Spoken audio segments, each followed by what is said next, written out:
Okay, so I need to tell y'all about this dream I just had. I need to tell y'all what I just had. This is very serious. This is very, very serious because it was an attack. Okay, so I remember being in a car with someone, and I had previously been in a car with someone that was going over a bunch of bump. The woman went over a bump, like she had gone over a bump in the road, and it was like boom, boom, where the whole damn car just went boom, and I was like, dang, people been going over bumps in the road like every time I ride with them. This is what I said, and because she had asked me, she was like, you know where a gas station is, and I was like, maybe this way, that way, whatever. I'm not that familiar with this area. And then she turned left to go into I guess like a gas station. God bless me. I guess like a gas station, and she was like boom, and I had bumped. It was a big old uh dent in the road, like where you go into the gas station, and you know how the road is real bad right there. So there was a big old dent, like bump in the road where the street was messed up, where you come into the bump in the road. The street was real messed up. And so she rolled over it going into like the gas station and went boom boom. And we was in the car, and next thing you know, I looked back and I saw there was two big old like potholes, kind of sort of like in the uh entrance way to where you were supposed to turn in the gas station, but we didn't go in the gas station. So she took me into a restaurant, and it smelled like Pizza Hut. And she was ordering, and you could smell the pizza, and she was ordering like a little pizza that was like a personal. I never saw her get the pizza, but I knew she was about to that she had ordered a little personal size pizza. And I had ordered a little personal size pizza one time when I went to Pizza, but she ordered a little personal size pizza. And then all of a sudden, and I think this woman was like a real light skinned black woman, looked like she might have some Hispanic descent or whatever. And then she sat down on one side, and then she sat on me, and she didn't order me anything. And y'all know the situation about the baby. So I was wondering, like, damn, she's not gonna order me nothing. But she did not order me anything. And she never got the pizza for herself, but you could smell the pizza. And then a man came in like a Chili's uniform, like he had like a little red shirt that was buttoned down. As black man, he had dreads, and then he walked up to me, and the woman, but he was on her side and he was facing me, and it was supposed to be Pizza Hut, but they never brought the pizza from out of the door, like the door. It was like a little swinging door that you come in and out with a little window right there where you could see like what's going on in the kitchen or whatever. And the pizza never came out, and the man came, and he was like he was a tall dark skinned I need some tissue right quick, hold on.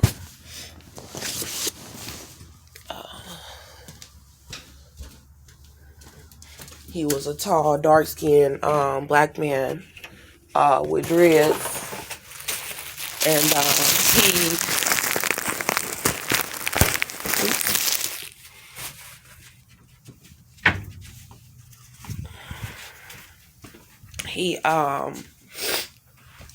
he had came and stood over us and was like basically like there to take an order, like and it was a Chili's restaurant.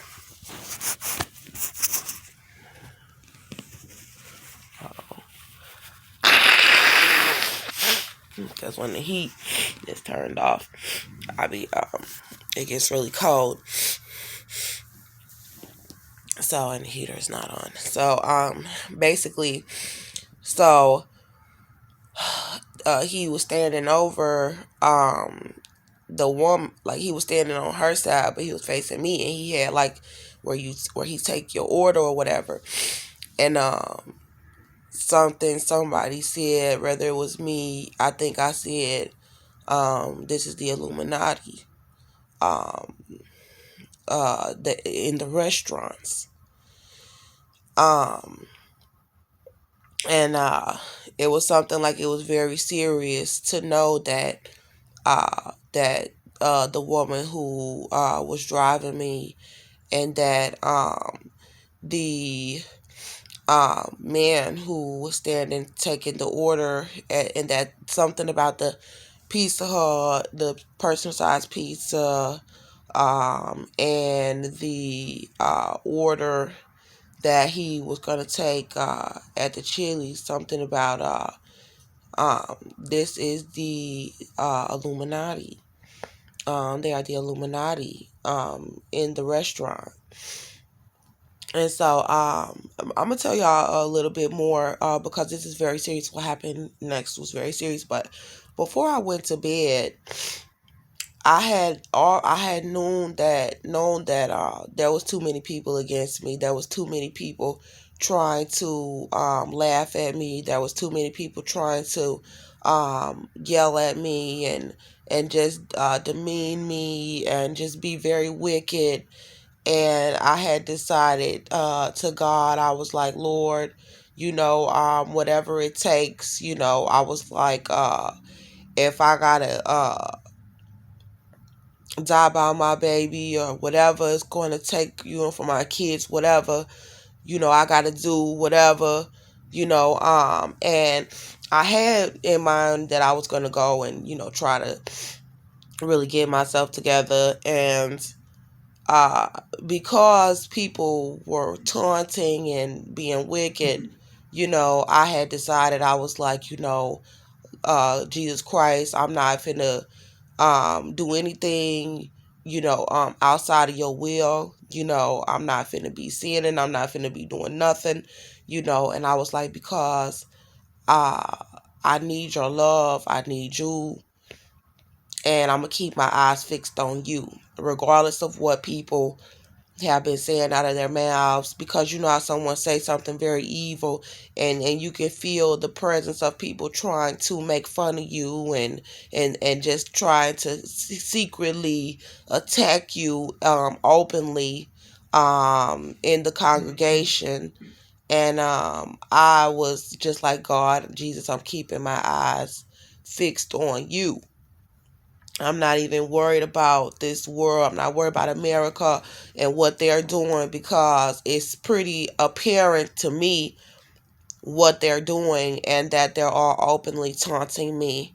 And in my heart and mind, I was like, I'm keeping my eyes fixed on you, and I'm not worried about them, because I was like, God, I'm gonna keep my faith in you, and I'm gonna just pray, about the situation, because it's very wicked. And I was like, I'm gonna just keep my faith in you, God. I'm gonna just, like, in my mind and heart and minds, I was like done. I was like, I'm done with them. I feel how I feel. I'm standing strong. I pray that destroy these people.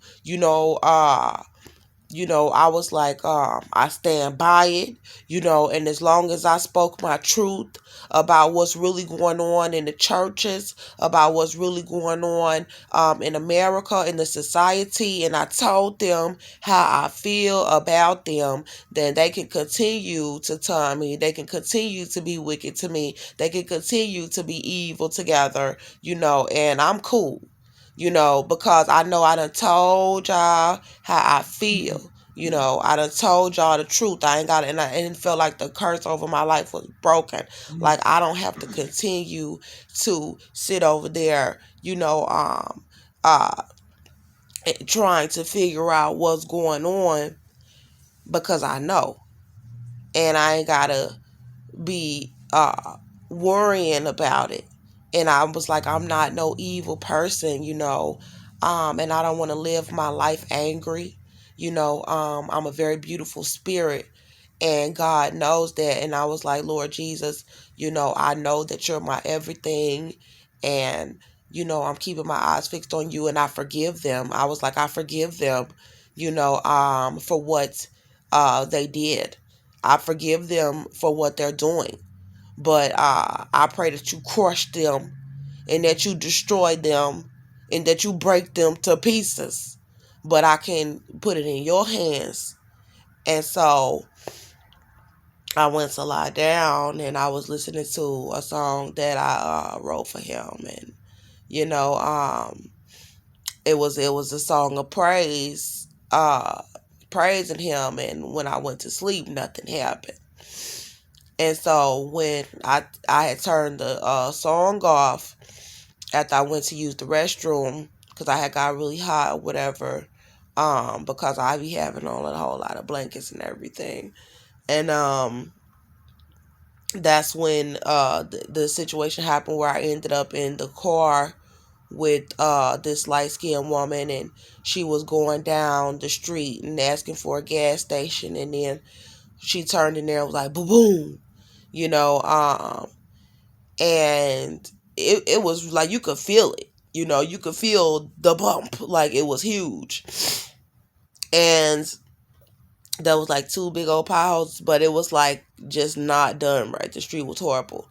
And um she took me in the restaurant with her to this Pizza Hut, and we sat down, and I believe she had on black and had on hat. She was kind of dressed like a butch a little bit. And she was like like you could say that she was ordering a personal size pizza. And then the man came up in the red shirt, the black man. He was tall, and he had on a red shirt, and it was like Chili's on there.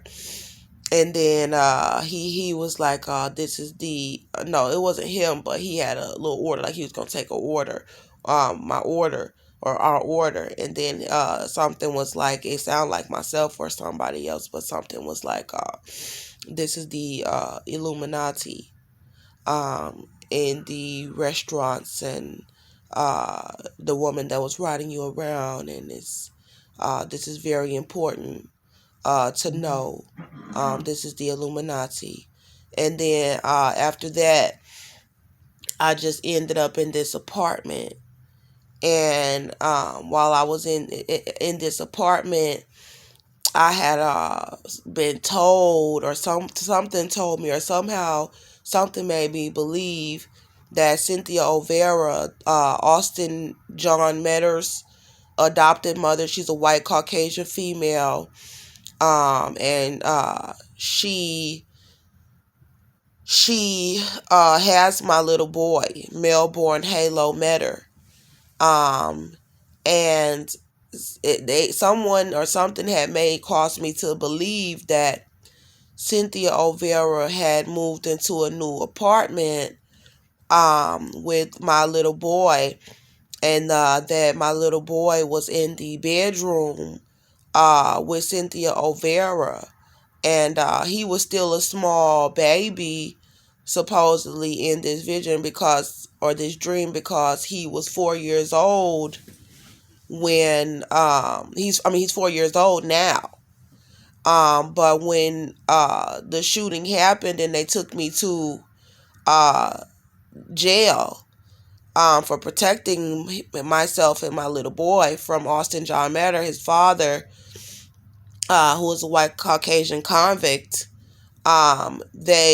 he was 22 months old when I went, so he was still very small. He had not turned 2 years old yet, and he was around like this age still in the dream, or he could have been a little older. I'm not exactly sure, but something had caused me to believe that he was in the bedroom in this new apartment. So it was a new apartment at first.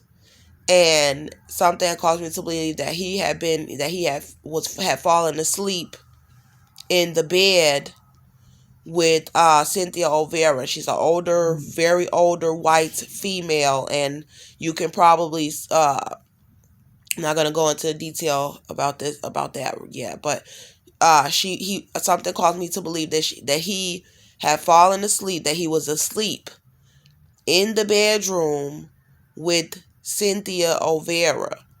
And so the door was closed to the bedroom, and I had fallen asleep in the living room. And it's like I was waiting to see him because they were asleep, and I didn't want to disturb them because it was like late, or I was going to wait for him to wake up because I had not seen him in so long, and they were asleep, and I was like, okay, well, I'm gonna just go to sleep in the living room. It was almost like something had caused me to feel accepted, like in the apartment, to where it was like, oh, okay, she cool. She can, lay down and wait for them to wake up, and then she could see him. So I was like, okay, cool. Well, how you follow the rules in somebody else's house, okay, well, I gotta wait to see them when they wake up, because I had just got there, and I'm gonna lay down and go to sleep in the living room until they wake up, and then I can see them, And so someone had come into the living room with me. I don't know if it was my sister. I think it was like my older sister or my younger sister, but somebody familiar to me had come into the living room, and I think they were sleeping on the same couch as me. And I think I had woke up, and I know at some point I woke up, and I was like, I started tripping. I was like, I want to see my son. I want to see my son, And I was still in this apartment. It was a really nice apartment. It was kind of pretty much empty. You know what I'm saying? And it was like one of those newer ones. And when I first came in, it was like one of those newer ones. And it was the daytime, actually. Excuse me. It was the daytime. I know that's disgusting, but I had to do it. It was the daytime when they first had brought me into the apartment. So I think that's very significant that they brought me in there during the daytime, and I still had not seen them. And then I had ended up lying down. And now it was nighttime. So it went from daytime to nighttime, all that quick. And I'm lying down, and I'm like, okay, I want to see my son. It's supposedly nighttime. And I was like, I want to see my son. I want to see my son. And I started tripping. Like, I started really tripping. Like, nah, I want to see my son. I want to see my son. And so I had opened up. So at some point, I opened up the bedroom door. And there was no one in the bedroom. And I was like, y'all told me that Cynthia was here, and that she had my son. Where's my son? Where's my son? I want my son.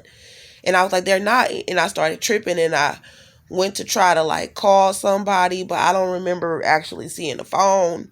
And I was like contacting somebody about Judge Tracy Gilbert, because he was the judge who supposedly gave Cynthia Olvera custody of my son during some so-called child custody battle after I had gotten out of the jail.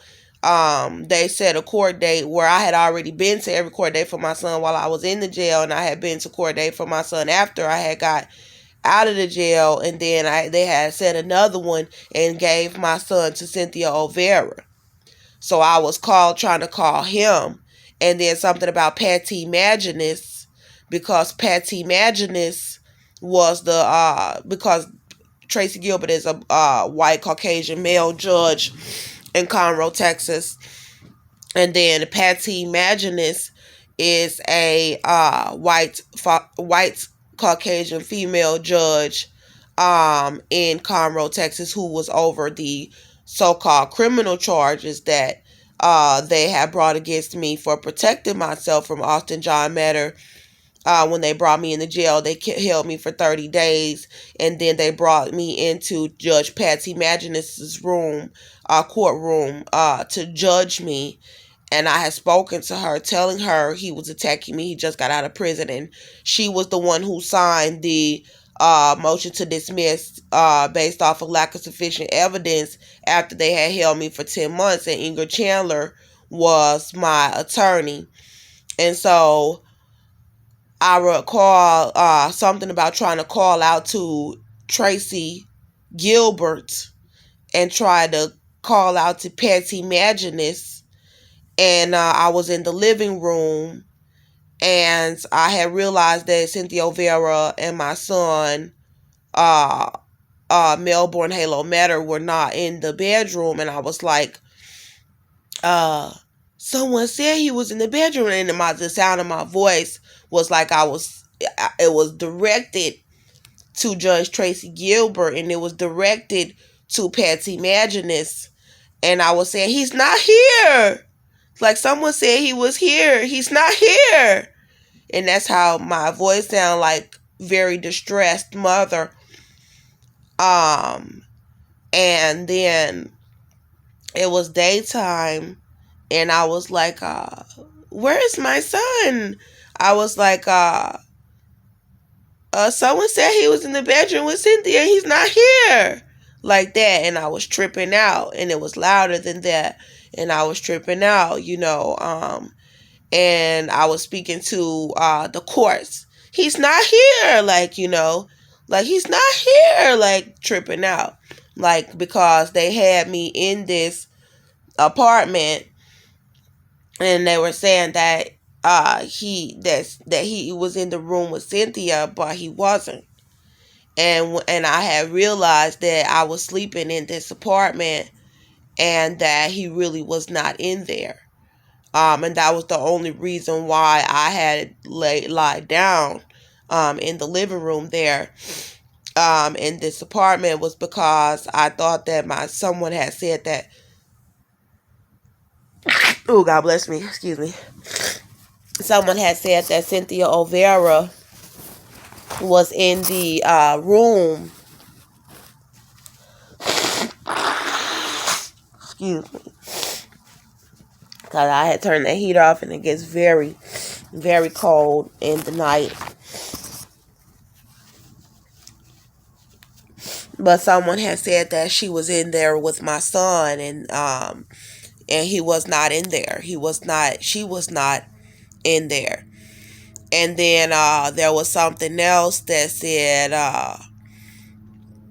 that it was because Cynthia, it was like he was at the house. I went into the bedroom, and then I turned towards the living room, and it was almost like darkness, and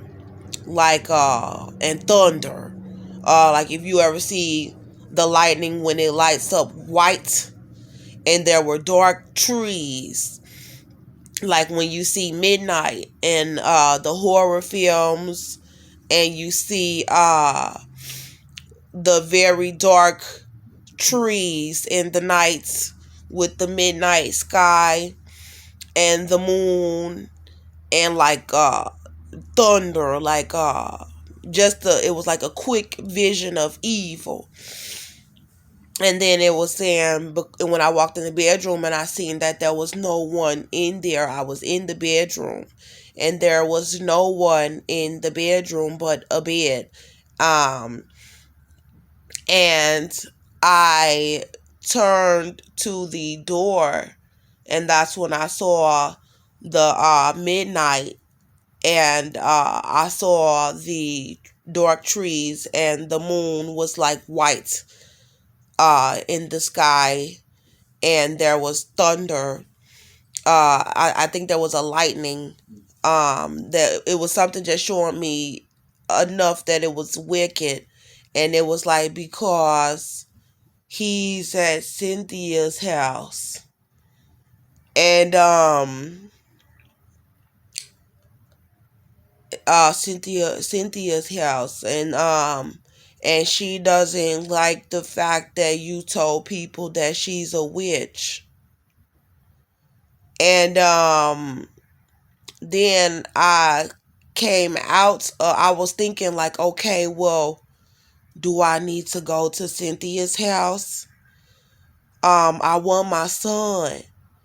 And so I walked out of the living room, and it was something trying to tell me that this was now my apartment. Like, oh, this is your place now, kind of is how it made me feel. And then I didn't lie down in the bedroom. I went back into the living room, and the couch was all of a sudden up against the wall, and it had been up against another wall. But when I came out of this bedroom, now it was up against another. There was a different couch, or it was the same one. They were the same color. They were like, I believe, brown, and it was up against the wall. And I was like, but the walls were very clean and white in this apartment still. It was very nice, as far as just being like a little new looking apartment. But there wasn't any furniture in there except for one little bed in the bedroom. And then one, or there were two couches, I believe, two little brown couches up against the wall. And so I was like, I had fallen asleep, like sitting up a little bit like this, and or I had been sitting down, but I had the feeling that I had been asleep. And then two women came to me in the living room, and I believe one of them was my little sister or my older sister. I'm not exactly sure, but I believe that one of them was my little sister because, and it's something about my older sister and a woman named Shay. I believe I saw a glimpse of her, like all of them in one woman, like, because when I had woken up, and I think I did lie down in the bed for a second in the bedroom, because I had lied down, like when I woke up off the couch and I was tripping. I think I lied down for a second in the bedroom, and the woman, I was like, I'm cold. I was like, I'm cold. And the woman was like, oh, here, and gave me a blanket in the bedroom, and she put it over me like to lie down in the bedroom with them. And all of a sudden, they were lying in the bed. And it was like a black woman and another black woman, I think, and they were lying in the bed. And then she had put like a blanket over me, but it wasn't like a real blanket. It was kind of like a pillow a little bit. And I had took it off. Like I didn't stay in the bed. I took it off. And then I got up and I was going back into the living room. And I know I had seen something about Cynthia's house, and that she didn't like the fact that I told that she was a witch. And so she didn't want people to know. And so